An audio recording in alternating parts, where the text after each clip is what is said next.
Hare Krishna everyone, we're continuing to read The Science of Self-Realization, the book by His Divine Grace, Srila A.C. Bhakti-Vedanta Swami Prabhupada.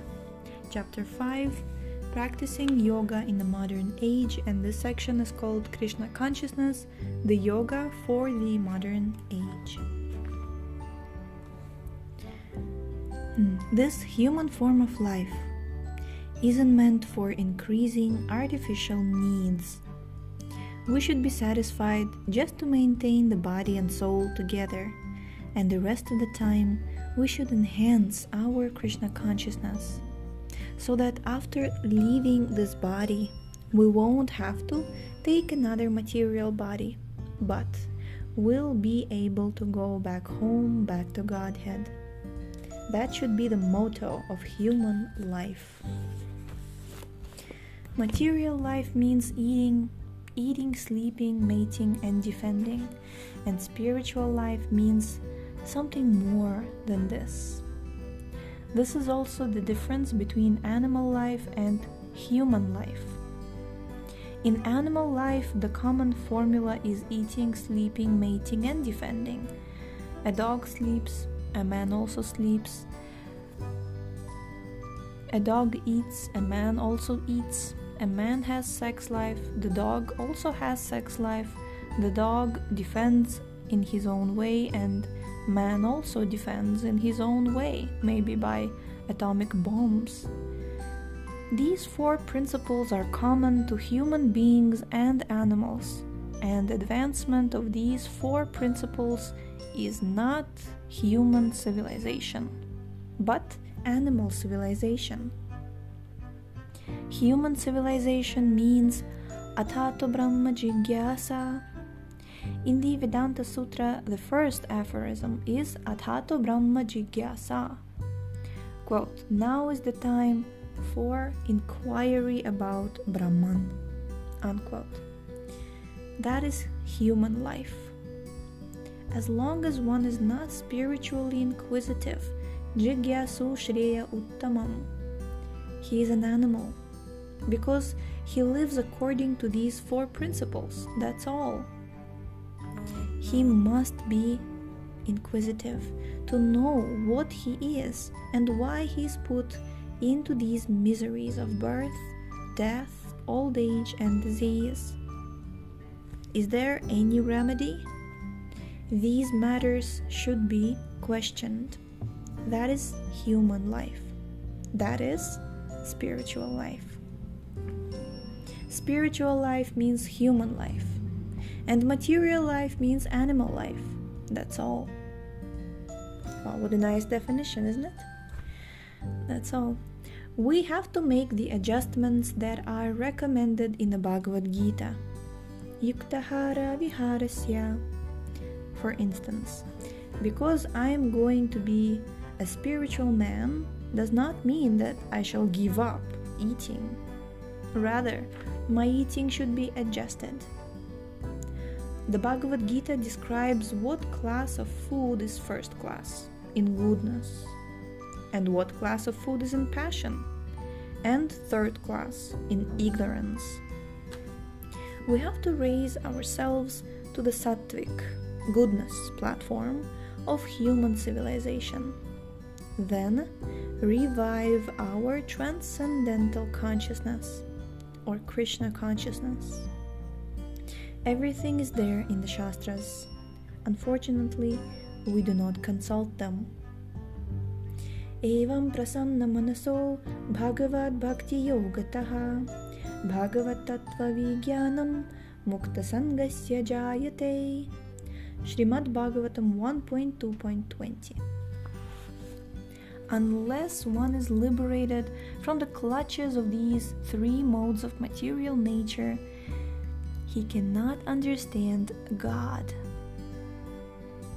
Prasanna Manasa. One must be a Brahman realized soul. Brahma Bhuta Prasannatma Na Shochati Na Kankshati. Bhagavad Gita 18.54. These injunctions are there, so one should take advantage of these shastras and preach. That is the responsibility of intelligent man. The mass of people know that God is great, but they do not know how great God actually is. That we will find in the Vedic literature. That is our duty in this iron age. That is Hari Kirtana. Param Vijayate Shri Krishna Sankirtanam. Glorification of the Supreme. Glorification of the Supreme. Jai, we have completed this section, and the next section is called Meditation and the Self Within.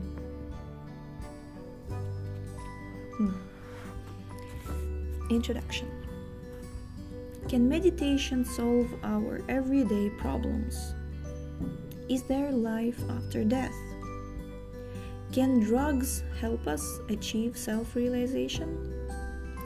During a visit to South Africa in 1976, Srila Prabhupada answered these and other questions for interviewer Bill Fail of the Durban Natal Mercury. Srila Prabhupada. Krishna is a name for God that means all attractive. Unless one is all attractive, he cannot be God. So Krishna consciousness means God consciousness. All of us are small particles of God, equal in quality with Him.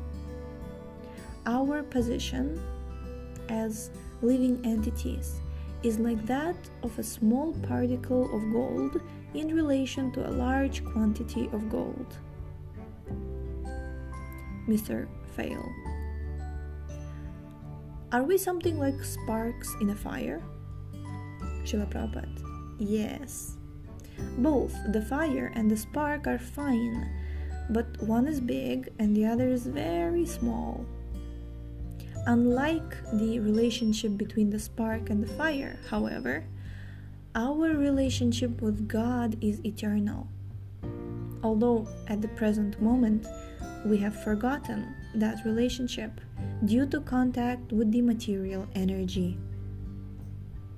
We are facing so many problems only because of this forgetfulness. If we can revive our original God consciousness, then we shall become happy. This is the sum and substance of Krishna consciousness. It is the best process by which to revive our original God consciousness. There are different processes of self-realization, but in the present age of Kali, people are very fallen, and they require the simple process of Krishna consciousness. Now, they're thinking that so-called material advancement is the solution to their problems, but this is not a fact.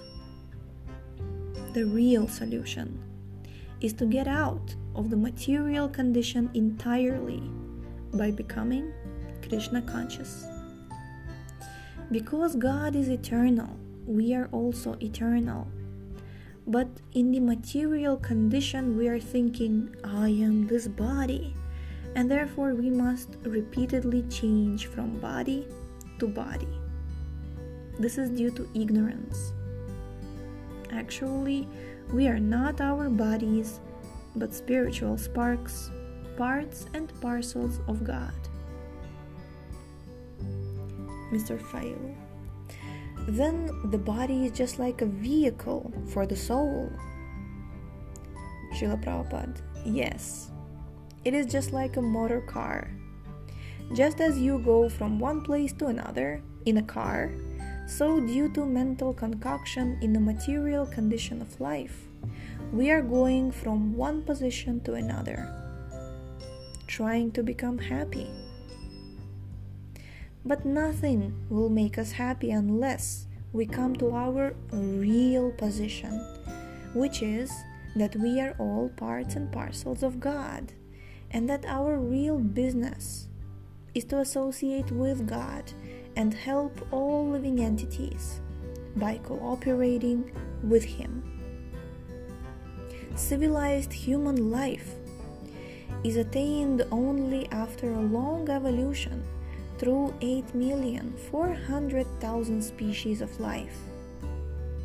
So if we don't take advantage of this civilized human life to understand who God is, who we are, and what our relationship is, but instead simply waste our life like cats and dogs, going here and there, looking for sense gratification, then we will have missed a great opportunity. The Krishna consciousness movement is meant to teach people how to take full advantage of the human form of life by trying to understand God and our relationship with Him. Mr. Fail. If we don't make the most of this life, do we get a second chance in another life? Srila Prabhupada.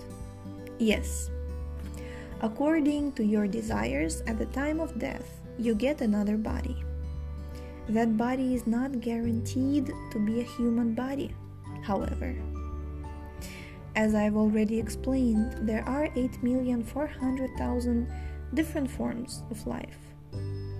You can enter any of them according to your mental condition at death. What we think of at the time of death depends on how we act during our life. As long as we are in material consciousness, our actions are under the control of the material nature, which is being conducted in three modes: goodness, passion, and ignorance. These modes are like the three basic colors: yellow, red, and blue. Just as one can mix red, yellow, and blue to produce millions of colors, the modes of nature are being mixed to produce many varieties of life. To stop the repetition of birth and death in different forms of life, we must transcend the covering of material nature and come to the platform of pure consciousness. But if we do not learn the transcendental science of Krishna consciousness, then at death we must transfer to another body, either better or worse than our present one. If we cultivate the mode of goodness, then we are promoted to the higher planetary system where there is a better standard of life. If we cultivate the mode of passion, then we will remain at the present stage. But if out of ignorance we commit sinful activities and violate nature's laws, then we will be degraded to animal or plant life. And then again, we must evolve to the human form, a process that may take millions of years. Therefore, a human being must be responsible. He must take full advantage of the rare opportunity of human life by understanding his relationship with God and acting accordingly. Then he can get out of the cycle of birth and death in different forms of life and go back home, back to Godhead. Mr. Fail. Do you think transcendental meditation is helping people? Srila Prabhupada. They do not know what real meditation is. Their meditation is simply a farce, another cheating process by the so-called swamis and yogis. You're asking me if meditation is helping people, but do you know what meditation is? Mr. Fail. A stilling of the mind, trying to sit in the center without swinging either way. Srila Prabhupada. And what is the center?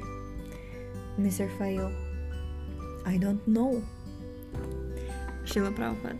So everyone is talking very much about meditation, but no one knows what meditation actually is. These bluffers use the word meditation, but they do not know the proper subject for meditation. They're simply talking bogus propaganda.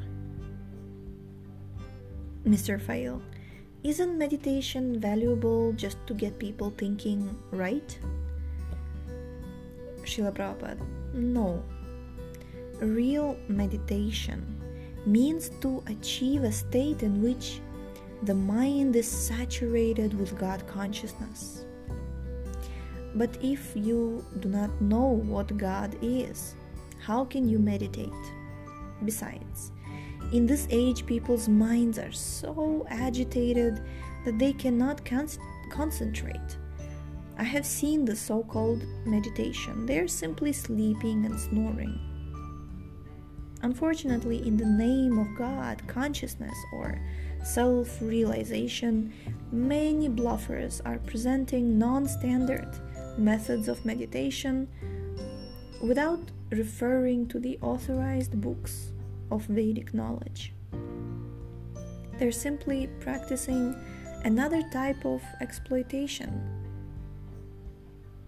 Mr. Fail. What about some of the other teachers like Ouspensky and Gurdjieff? In the past, they brought to the West a message similar to yours. Srila Prabhupada. We would have to study the particulars of their teachings to know whether they meet the Vedic standard. God consciousness is a science, just like medical science or any other science. It cannot be different because it is spoken by different men. 2 + 2 = 4 everywhere, never 5 or 3. That is science. Mr. Fail, do you feel that others may have possibly taught the genuine method of God consciousness? Srila Prabhupada, unless I study their teachings in detail, it would be very difficult to say. There are so many bluffers. Mr. Fail, just doing it for money? Srila Prabhupada, that's all. They have no standard method. Therefore, we are presenting the Bhagavad Gita as it is, without any personal interpretation. This is standard. Mr. Fail, yes, if you begin dressing things up, you inevitably change them. Srila Prabhupada, Krishna consciousness is not a new process. It is very, very old and standard. It cannot be changed. As soon as you try to change it, then the potency is lost. This potency is just like electricity. If you want to generate electricity, you must follow the standard regulations, arranging all the negative and positive poles properly. You cannot construct the generator whimsically and still produce electricity. Similarly, there is a standard method of understanding Krishna conscious philosophy from proper authorities. If we follow their instructions, then the process will act. Unfortunately, one of the dangerous diseases of modern man is that everyone wants to do things according to his own whims. No one wants to follow the standard way. Therefore, everyone is failing, both spiritually and materially. Jai. We are going to stop here at this very strong point, I would say. So, thank you so much for tuning in. The link to this book is in the description. Please check out our website, shravanamdiaries.com, and we shall see you tomorrow. Hare Krishna.